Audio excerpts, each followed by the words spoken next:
नमस्कार दोस्तों, मैं मन हूं। कुछ भी हासिल करने की मास्टर चाबी। ये ब्रह्मांड जितना पुराना है उतना मन का अस्तित्व पुराना है। मन के कारण ही मनुष्य अस्तित्व में है।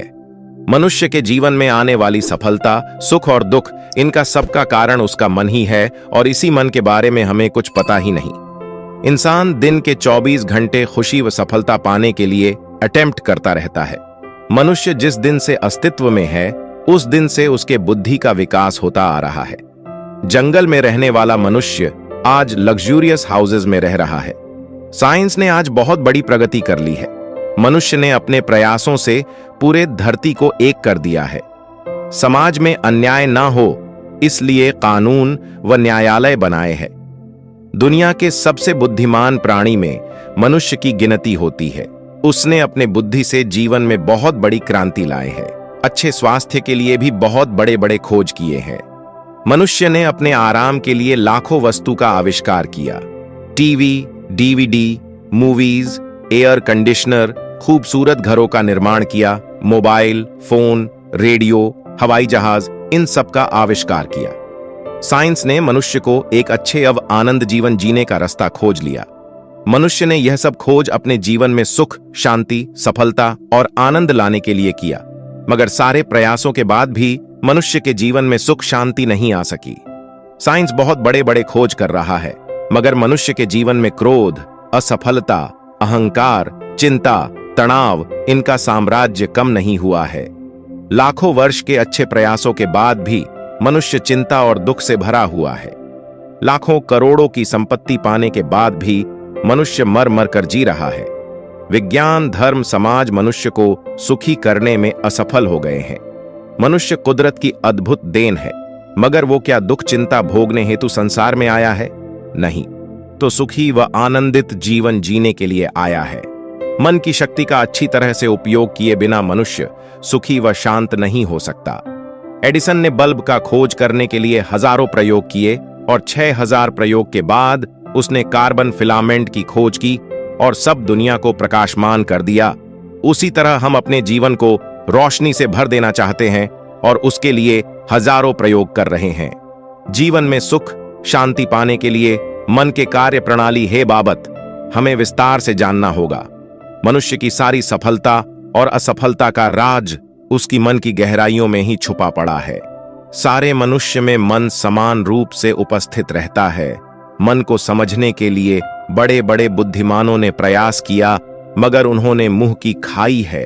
मन को समझना इतना आसान नहीं है। साइंस मन के अस्तित्व के बारे में भ्रमित है।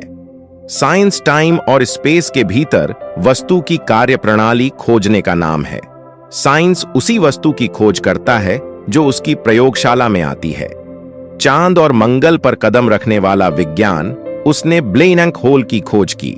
बिग बंग थ्योरी पर भी प्रयोग कर लिए, मगर मन की थ्योरी क्या है और उसका अस्तित्व क्या है, इसे अब तक समझ नहीं आया है। मन का कोई अस्तित्व नहीं है। मन टाइम और स्पेस से पूर्णतः मुक्त है।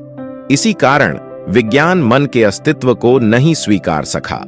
विज्ञान ने मनुष्य के दिमाग को ही प्रमुख केंद्र मान लिया, मन को प्रमुख केंद्र नहीं माना।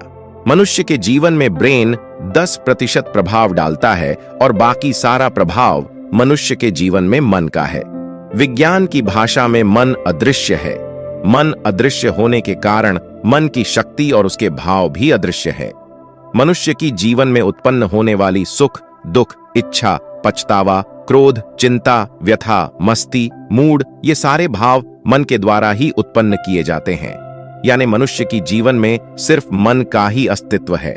विज्ञान मन के अस्तित्व को नहीं मानता। विज्ञान यह भी जानता है कि तमाम शारीरिक कष्ट मनुष्य के जीवन को नर्क बना देते हैं।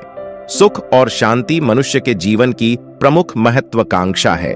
मनुष्य जीवन में इतने सारे वैभव हैं, मगर उसके बावजूद मनुष्य दुख, चिंता व क्रोध से भरा क्यों रहता है?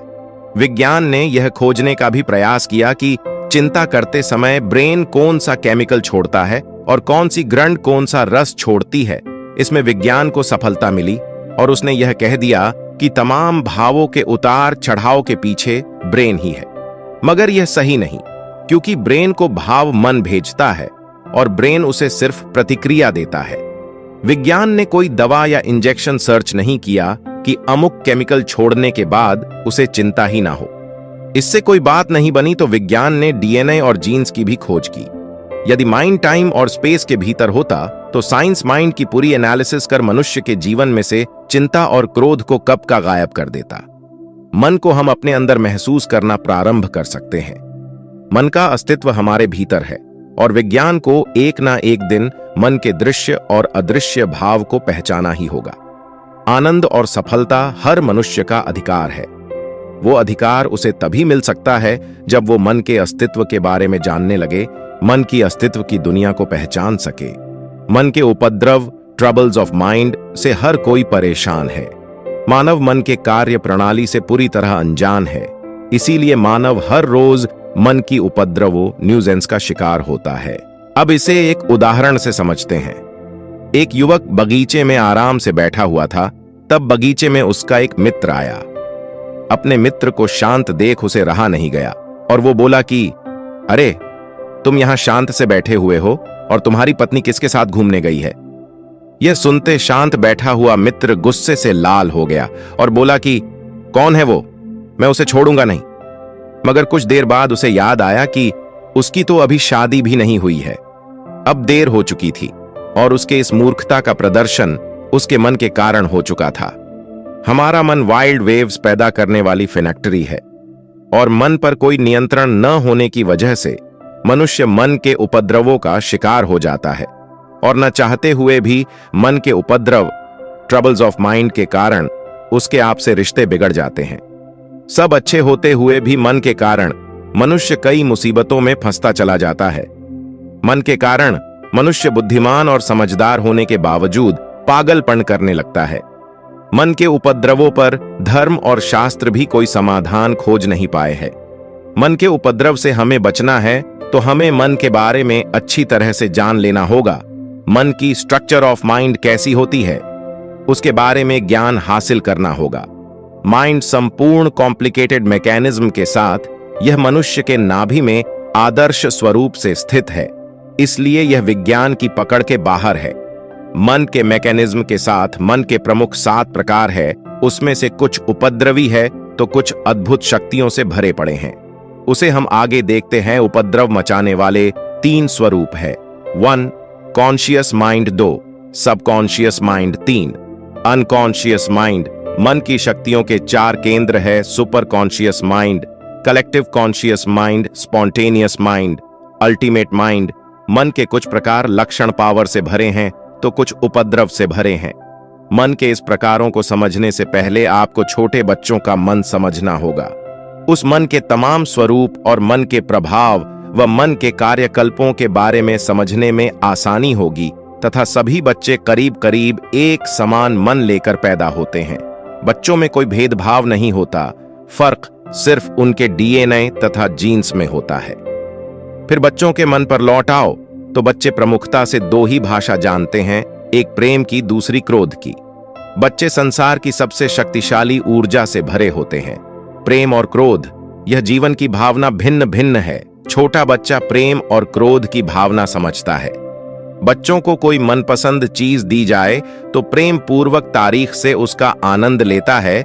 यदि उससे वह चीज छीन ली जाती है तो वह क्रोध में भरकर तांडव मचाता है। बच्चा ऊर्जा का अक्षय भंडार लेकर पैदा हुआ है। रिश्ते की बात की जाए तो बच्चा अपने मन को पहचानता है, बाकी रिश्तों से उसे कोई लेना देना नहीं। बच्चों को जिसके साथ अच्छा लगता है उसके साथ वह खेल लेते हैं, जिसके साथ नहीं जमता तो गुस्से करके दूर हट जाते हैं। व्यर्थ की जानकारी देकर उसे अपना देश, धर्म, जातीय समाज इसके बारे में बताया जाता है, उसे कुछ मालूम नहीं होता है। छोटे बच्चे ऊर्जा से भरे हुए होते हैं। बच्चे कितना भी उपद्रव मचा ले मगर वह कभी थकते नहीं है। 4 बूढ़े आदमी उन्हें संभालने लगे तो बूढ़े आदमी थक सकते हैं मगर बच्चे नहीं थकते। कोई एथलीट तो घबराकर यह कहेगा कि ओलंपिक में मेडल लाना आसान है मगर बच्चों के साथ खेलना आसान नहीं। कुल मिलाकर प्रेम और क्रोध यह संसार के सबसे शक्तिशाली ऊर्जा है। जिन मनुष्य ने इन दोनों ऊर्जा को खो दिया वह अपने जीवन में ऊर्जाहीन हो जाता है। बच्चों को जो चाहिए वह हासिल कर ही लेते हैं। उन्हें जो चाहिए वह मुस्कुरा के लाड़ से अपने पेरेंट्स से पा ही लेंगे। अगर उन्हें कुछ दिया नहीं जाए तो वह क्रोध से इतना उपद्रव मचा देंगे कि उन्हें जो चीज चाहिए वह हासिल करके ही रहेंगे। दूसरी चीज यह है कि मनुष्य कितना भी क्रोध करें मगर उन बच्चों के साथ रिश्ता अच्छा हो जाता है। कई बार तो गुंडे या लुटेरों के बीच फंसे माँ बाप अपने बच्चों के कारण बच जाते हैं। साथ में बच्चा देख हर कोई करुणा में डूब जाने के लिए मजबूर हो जाता है। बच्चों में निर्दोषता, भोलापन, चंचलता और कंसंट्रेशन, यह सब उनके स्वाभाविक गुण होते हैं। बच्चे सुपर कॉन्शियस माइंड में पैदा होते हैं जो अत्यंत शक्तिशाली है। बच्चा जिस मन में बॉर्न होता है उसे सुपर कॉन्शियस माइंड कहते हैं। यह माइंड प्रेम और क्रोध से भरा होता है और उसमें ऊर्जा भी भरपूर होती है। दुनिया में जो भी सफल व सुखी इंसान है, उन्हें पता हो या ना पता हो, तो अपने सुपर कॉन्शियस माइंड में जीते हैं। छोटा बच्चा धीरे धीरे बड़ा होने लगता है, उसे परिवार समझ आने लगता है, उसे धर्म और जाति बताई जाती है। अपने में वह अपना पराये का भेद उसके मन में पैदा किया जाता है।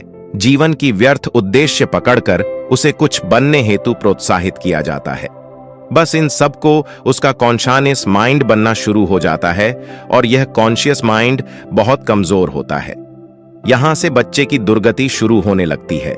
स्वतंत्रता से जीने वाले बच्चों को भारी बैग उठाकर स्कूल में जाने को मजबूर किया जाता है। जो बच्चा प्रेम चाहता है, खेलना चाहता है, उसे स्कूल में अनुशासन के नाम पर सताया जाता है। उसे घर और स्कूल में प्रेम मिलना स्टॉप हो जाता है। बच्चे रोते रोते स्कूल जाते हैं क्योंकि स्वतंत्रता छोड़कर उन्हें अनुशासन में रहना होता है। अपना कैरियर करने की दबाव में बच्चों में ऊर्जा, क्रोध व प्रेम का स्वभाव दबता चला जाता है। सुपर कॉन्शियस माइंड में पैदा हुए बच्चों को व्यर्थ की जानकारी मिलनी शुरू हो जाती है।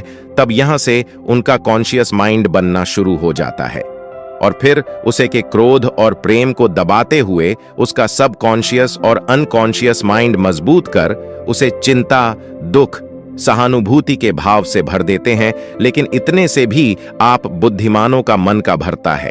बच्चों की कॉन्शियस, सब कॉन्शियस और अनकॉन्शियस माइंड मजबूत करते चला जाना ही उनकी दुर्गति का कारण बन जाता है। इन चक्करों से बचा लाखों में कोई एक सफल हो जाता है। विज्ञान कहता है कि बच्चे का 80% से ज्यादा मानसिक विकास उसके बचपन में ही हो जाता है। बच्चा की अगर सुपर कॉन्शियस माइंड की स्थिति संभाल कर रखी जाए तो बच्चा ने अपना सुपर कॉन्शियस माइंड संभाल लिया तो उसे जीवन में सफल होने के लिए कोई रोक नहीं सकता। मन अद्भुत शक्तियों का केंद्र है। मनुष्य के पूरे अस्तित्व में मन का अस्तित्व बहुत बड़ा है जो कुदरत के अस्तित्व से जुड़ा हुआ है। मन की शक्ति के केंद्र को सक्रिय किए बगैर कोई भी मनुष्य जीवन में सुखी नहीं हो सकता। मन ऐसी शक्तियों से भरा पड़ा है जिसकी कोई कल्पना भी नहीं कर सकता। मनुष्य के हर सफलता के पीछे उसका मन ही है। जितने भी सफल, सुखी व बड़े लोग हुए हैं वह सब मन के शक्तियों की केंद्र को जानकर हुए हैं। मन के 4 प्रमुख केंद्र है। 1 super conscious mind, 2 collective conscious mind, 3 spontaneous mind, 4 ultimate mind. Super conscious मन का गुण होता है ध्यान, उत्साह और आत्मविश्वास। मनुष्य ने अपने जीवन में जो भी बड़ी सफलता पाई है इसी मन के सक्रिय होने पर पाई है। थॉमस अल्वा एडिसन ने इसी मन के कारण बल्ब की खोज की और पूरी दुनिया को रोशन किया। उनके नाम पर 1093 पेटेंट रजिस्टर है। सफलता पाने के लिए उत्साह, आत्मविश्वास और कंसंट्रेशन इनकी जरूरत होती है। मनुष्य स्वयं भी इन सब को पाना चाहता है। सुपर कॉन्शियस माइंड को सक्रिय करने पर ध्यान दें कि छोटा बच्चा जिसका सुपर कॉन्शियस माइंड सक्रिय होता है उसके साथ व्यर्थ की छेड़छाड़ कर उसके सुपर कॉन्शियस माइंड को कमजोर नहीं करना है। कलेक्टिव कॉन्शियस माइंड, मन का यह स्वरूप अपने इंटेंस रूप में प्रकट होता है तब वह सभी मनुष्य के मन से कनेक्ट होता है। इसी मन के कारण मनुष्य अपने जीवन की सफलता छूता चला जाता है। मन के तल पर हर क्रिया की बराबरी पर प्रतिक्रिया होती है। अचानक ही कोई गाना रातों रात फेमस हो जाता है। किसी नेता का दिया हुआ नारा अचानक सबको भाने लगता है और देखते देखते वह बड़ा नेता बन जाता है। यह सब कलेक्टिव कॉन्शियस माइंड का कमाल होता है। कलेक्टिव कॉन्शियस माइंड सब में सक्रिय रहता है। फर्क उसके कमजोरी या मजबूत होने का है।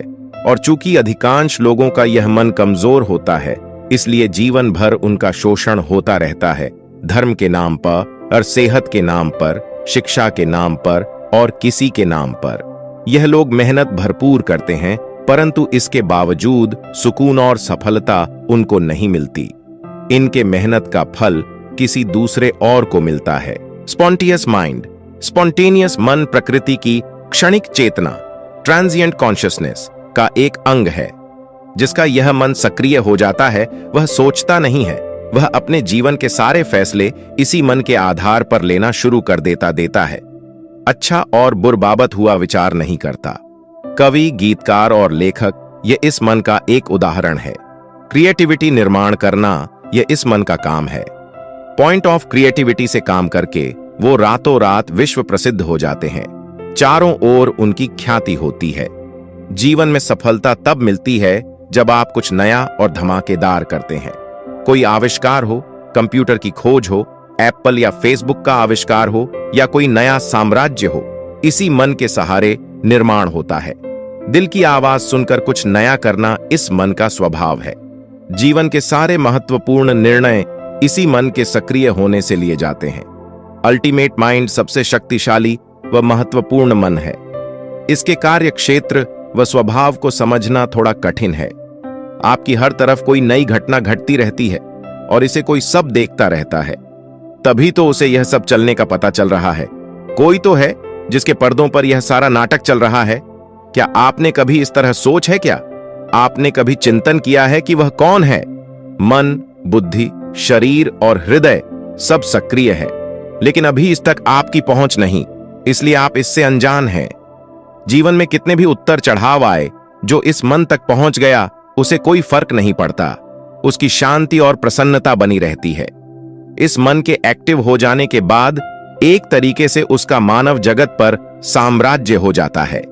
मन के अन्य से संबंध मनुष्य के जीवन को निश्चित ही उसका शरीर, बुद्धि और बाह्य परिस्थितियों प्रभावित करती है। इस प्रभाव से मन अछूता नहीं रहता, मन पर भी इसका असर पड़ता है। शरीर और मन दोनों एक दूसरे को प्रभावित करते हैं, परंतु वहां सबसे ज्यादा प्रभाव मन का ही रहता है। इसे एक उदाहरण से समझते हैं। स्टीफन हॉकिंग बोल नहीं सकते, शरीर पूरी तरह निष्क्रिय है, बस अपने गालों से अभिव्यक्ति करना सीख उन्होंने यह मुकाम पाया है। कहने का तात्पर्य यह है कि मजबूत मन के लिए शरीर कोई बाधा नहीं है। शरीर का मन पर इतना असर नहीं पड़ता। मनुष्य की अधिकांश बीमारियां उसके मन की कमजोरी के कारण होती हैं। जीवन मन से चलता है और मन नियम से चलता है, तो मन के नियम समझने से ज्यादा आवश्यक क्या है? मन और परिस्थितियों का संबंध। कई मनुष्य जिस देश में पैदा होता है, उस देश का उस पर गहरा असर पड़ता है।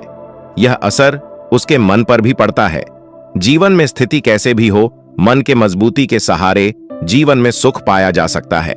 चाहे संगीत हो, विज्ञान हो या व्यवसाय हो, मन के मजबूती के सहारे हम उसमें सफल हो सकते हैं। मन और बुद्धि का संबंध, मन और बुद्धि के कार्य प्रणाली बिल्कुल भिन्न है। बुद्धि अपने आप में एक कॉम्प्लिकेटेड स्ट्रक्चर है और जिसका शरीर में भौतिक अस्तित्व भी है। मन एक कॉम्प्लिकेटेड मैकेनिज्म है, परंतु सिर्फ तरंगों का एक खेल है। मानव शरीर में मन का कोई भौतिक अस्तित्व नहीं है। समस्या और परंपराएं सब कुछ मनुष्य की बुद्धि की उपज है। मन का समाज या परंपराओं से कोई लेना देना नहीं। शरीर को नियंत्रित व पावर्ड करना बुद्धि का काम है। मन शरीर को सीधे नियंत्रित नहीं करता। मन और बुद्धि का फर्क समझे बगैर जीवन को सफल बनाने का कोई उपाय नहीं। मन ही तरह बुद्धि के भी अच्छे बुरे प्रभाव होते हैं। जो मनुष्य मन और बुद्धि के अच्छे प्रभाव का जमकर उपयोग करता है, वह जीवन में प्रगति कर लेता है। मन को दबाने के दुष्परिणाम जीवन में सुखी व सफल होना है तो बड़े गहराई से समझना होगा कि मन के तल पर उठ रही वेव्स को सिर्फ बुद्धि रोक सकती है। मन में जो भी तरंग उठ रहे हैं उसे बुद्धि द्वारा रोकना नहीं है, चाहे वह तरंगे प्रेम, आनंद और उत्साह के हो। जब क्रोध आता है तो मनुष्य के पास दो रास्ते हैं, या तो बुद्धि की सुनी या सुने मन की।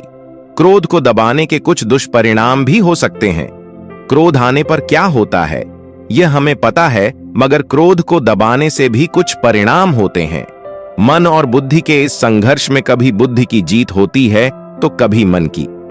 क्रोध मन के ऊर्जा का सबूत है। क्रोध धर्म और समाज को रास नहीं आता। मनुष्य क्रोध पर उतर आए तो उनकी दुकान कैसी चलेगी। धर्म और समाज के ठेकेदारों ने कहा है कि क्रोध बुरा है, क्रोध न करें क्योंकि क्रोध ऊर्जा है। आज क्रोध करेंगे तो कल विरोध पर भी उतार आ सकते हैं। कभी कभी क्रोध न करने पर क्रोध आना ही बंद हो जाता है। संपूर्ण मनुष्य जाति, धर्म और समाज की इसी रची साजिश का शिकार हो गई है। क्रोध कभी दबता नहीं और कभी न कभी तो बाहर आ ही जाता है। अगर आपके कमरे में चूहे एकत्रित हो गए हैं तो दरवाजा खोलकर उन्हें जाने दे। अगर आपने दरवाजा बंद कर दिया तो चूहे की तादाद और भी बढ़ेगी। वैसा ही क्रोध के बारे में है। आप अपने भाव को जितना दबाएंगे वह विकृत होकर सबकॉन्शियस और अनकॉन्शियस माइंड में जमा होते चले जाएंगे। कुछ लोग टीवी पर WWE देखकर अपनी क्रोध को रास्ता दिखाते हैं। मन के तल पर दबे भाव दबा ही नहीं जा सकते, वह कभी ना कभी बाहर आ ही जाते हैं। दबे हुए क्रोध का अधिकांश हिस्सा इस पर निकलता है जिसके विरुद्ध आपने दबाया हुआ है। मन के तल पर न सिर्फ क्रिया की प्रतिक्रिया होती है बल्कि प्रतिक्रिया की प्रक्रिया भी होती ही रहती है। छुटकारा तो सिर्फ एक बात समझकर हो सकता है कि जो है उसे निकाल दो और जो हो गया उसे भूल जाओ। जीवन में दबाया हुआ क्रोध अन्य कई तरीकों से आपके प्राण ले ही रहा है। सबसे ज्यादा खतरनाक बात तो यह है कि आपका वही दबा हुआ क्रोध रूपांतरित होकर चिंता, भय और ईर्ष्या के रूप में सामने आकर मनुष्य के जीवन को बर्बाद कर देता है। दुख और चिंता दूर करने के उपाय मनुष्य के जीवन को सर्वाधिक मन ही प्रभावित करता है तथा जीवन में आ रहे तमाम दुख, चिंता और तनाव का मूल कारण मन ही है। हमें वह उपाय खोजने होंगे जिससे हम जीवन से दुख और तनाव दूर कर सके। पास्ट में घटी हुई घटना से दुखी है और वर्तमान में जो घटना होने वाली है उसके बारे में चिंतित है, मगर उसका ध्यान वर्तमान में नहीं है। जो बीत गया उसकी कोई कीमत नहीं है। भविष्य जो आया नहीं वह अनिश्चित है। फिर भी मनुष्य भविष्य की चिताओं में डूबा रहता है। ऐसा सोचने से उसके हाथ कुछ नहीं लगता, वह ऊर्जाहीन हो जाता है। भूत और भविष्य के चक्कर में वर्तमान हमारे हाथ से निकल जा रहा है। हमें वर्तमान को पहचानना होगा क्योंकि वर्तमान वह जादू है जो मनुष्य की समस्याओं और दुखों का निराकरण कर सकता है। हमारे जीवन का जो आज का पल है उसे हम हंसी खुशी से जीना है। आनंद सिर्फ उन चीजों का लिया जा सकता है जो आपके साथ है। पत्नी साथ में हो तो जीवन बर्बाद कर देने वाली लगती है और मर जाए तो उसके बिना जीना मुश्किल हो जाता है। वर्तमान में भूत और भविष्य को लाने की कोशिश ही सारे दुखों की जड़ है। खुशी से जीने के लिए मनुष्य को वर्तमान के बिना कभी कुछ उपलब्ध हुआ नहीं है। हमें वर्तमान में खुशी से जीना होगा। वर्तमान पर ध्यान केंद्रित करके हमारा काम करना होगा। एक वर्तमान है जो भविष्य और भूत को सुधार सकता है। हमें वर्तमान में जीने की कला सीखकर तमाम दुख और चिंता को हमेशा के लिए दूर करना होगा। मनुष्य जीवन का व्यक्तित्व उसके बाहरी व्यक्तित्व से कई ज्यादा उसके भीतरी व्यक्तित्व पर निर्भर होता है। बाहरी व्यक्तित्व इसे मनुष्य इकलौता व्यक्तित्व मान बैठता है, जबकि वास्तव में व्यक्तित्व की यह केवल ऊपरी सतह है। इसमें कुछ कमजोरी रह जाए तो भी इसका आपके जीवन पर कोई विशेष असर नहीं पड़ता है। अच्छा बोलना, स्टाइलिश होना या सुंदर दिखना दूसरों को अच्छा लगता है, लेकिन यह हमेशा आपका जीवन आगे बढ़ाने वाला सिद्ध नहीं होता है। भीतर व्यक्तित्व का महत्व ना जानने और उसे पर ध्यान न देने की वजह से मनुष्य का उसका अपने ऊपर कोई नियंत्रण नहीं रह गया है। आज का दिन कैसा जाएगा यह मनुष्य के मूड पर निर्भर हो गया है। यह भीतरी व्यक्तित्व का परिणाम है। दूसरे लोग आपके साथ कैसा व्यवहार करते हैं, उस व्यवहार से आपका दिन कटता है। आज आपने कोई बड़ी सफलता पाई है और इस खुशी के मौके पर आप पूरे परिवार के साथ होटल में खाना खाने गए हुए हैं। यहां सब अच्छे मूड में है, लेकिन अभी खाना शुरू ही किया था कि किसी ने आपके साथ दुर्व्यवहार कर दिया और उसे दुर्व्यवहार के कारण सब खत्म हो गया।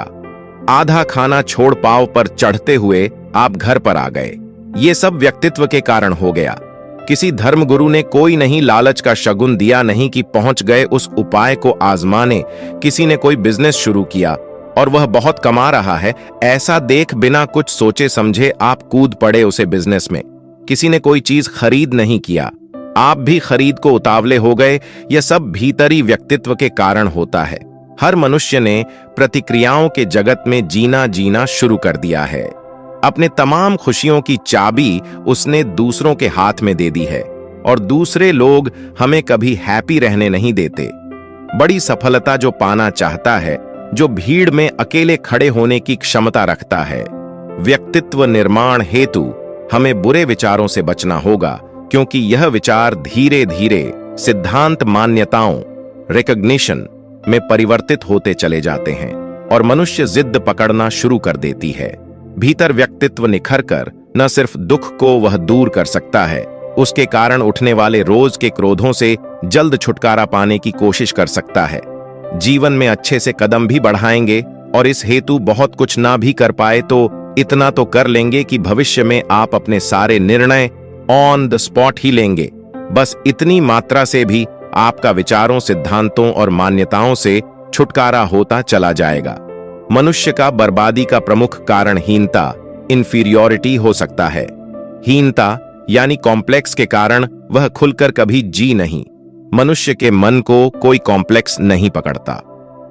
कॉम्प्लेक्स का अर्थ है मनुष्य का जो भी व्यक्तित्व है उसे व्यक्तित्व का स्वीकार नहीं करना। कोई भी बच्चा जब जन्म लेता है तो उसमें कॉम्प्लेक्स कभी भी नहीं होता, उसमें कॉम्प्लेक्स का व्यक्तित्व बनाया जाता है। चांद, तारे, पृथ्वी, फूल और कांटे, उनका जो असली ढंग है उस ढंग से वो कभी भी शिकायत नहीं करते। वो जैसे है वैसे है। बच्चों का जो भी ढंग रहता है उसे कुछ वह अलग करना चाहता है, मगर उसके माता पिता, शिक्षक या समाज उसके ढंग से उनसे कुछ करने नहीं देते हैं। बच्चा जैसा होता है उसमें वह खुश होता है, मगर बड़े बड़े होते होते अच्छा बुरा समझने का स्वीकार कर देता है और उसका जीवन बदल जाता है। इसका उसके जीवन में पूरा प्रभाव पड़ता है और इस प्रभाव के कारण उसमें हीनता का जन्म होता है। मनुष्य में बचपन से उसमें कोई कमी नहीं होती और वह किसी से कमजोर नहीं होता है। जब मनुष्य भीतर से कुछ विपरीत महसूस करता है तो बार बार अब्सर्ड की बातें दोहराने लगता है। अभी तो मैं जवान हूं, यह कहने वाला आदमी अब जवाब नहीं है। अब वह 50 के करीब हो चुका है और बोलता है अभी तो मैं जवान हूं। यह सब बेतुकी बात कहता है। दुनिया का काम तुलनाएं करना होता है, सो दुनिया को तुलनाएं करने दो। मनुष्य को इन मूर्खताओं से दूर रखकर अपने आप को पहचानना होगा। जो बात आपने नहीं है तो नहीं है और जो बात आपने है तो है। हमें कॉम्प्लेक्स से बाहर आना ही होगा। दूसरे लोग जिसे अच्छा या बुरा कह रहे हैं वह वास्तव में कोई अच्छा या बुरा थोड़ी ही होता है, अतः मनुष्य को उन बातों को तवज्जो ही नहीं देना चाहिए। दूसरे लोगों के कहने पर बदलने की कोशिश भी नहीं करनी चाहिए, क्योंकि इसके आगे चलकर गंभीर परिणाम आ सकते हैं। तुलना करना मनुष्य की सारी हीनताओं की जन्मदाता है।